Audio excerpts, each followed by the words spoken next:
Thanks for checking out this question from our daily live Zoom calls. Please like and subscribe to keep learning how we help the largest online community of self-directed retirement investors and entrepreneurs grow and control their retirement funds. All right, so our next question from our Zoom, please explain how you help set up a 401k checking account. And could we also use a Fidelity investment account? So the answer is yes, you can have both a bank account and a brokerage account for the solo 401k. And so as part of the onboarding process, we're going to be asking you where you want to have your accounts at. And you can have them in multiple places. So maybe just pull up this slide here to give you a sense of the process, right? So once you sign up, then you submit that quick 1-minute application and make payment.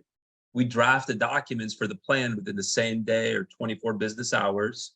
We put those documents on our secure portal. You get an email with a link to access the portal. You can download the secure documents, sign the documents, upload the signature pages.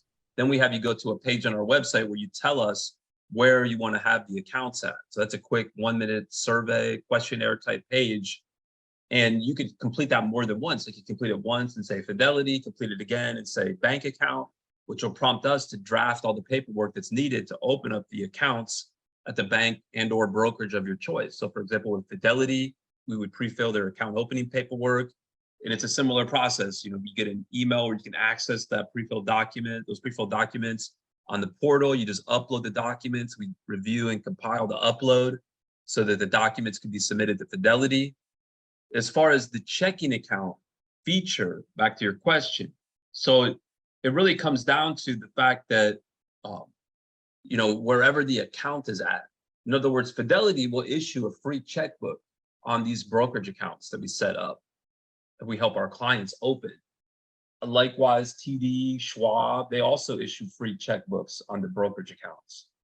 But some folks, they want to have the checking account features of a bank account. So for example, debit card access, certified checks, things that the Fidelity brokerage account doesn't offer, right? You cannot get a certified check from a brokerage account.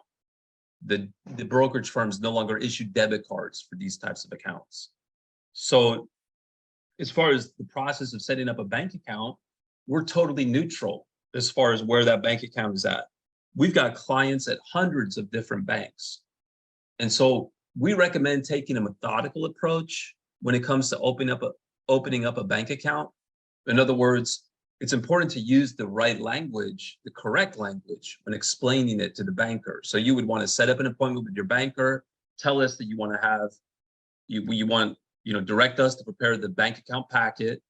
We would prepare that bank account packet. You could forward it to the banker in advance of your appointment, and then let us know if they have any questions. Essentially, what's important for the bank to understand is that they're really opening up an account for a trust, because that's what a 401k is. It's a trust. It's a retirement trust.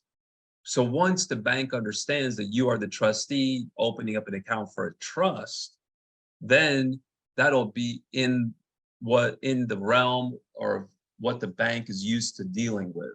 In other words, banks are used to opening up accounts for trusts, as opposed to approaching the bank and letting the bank know that, hey, I'm looking to open up a 401k account to invest in real estate, right? That'll typically take the conversation sideways. So it's important to use the right language, right, when speaking to the banker. Hopefully that helps.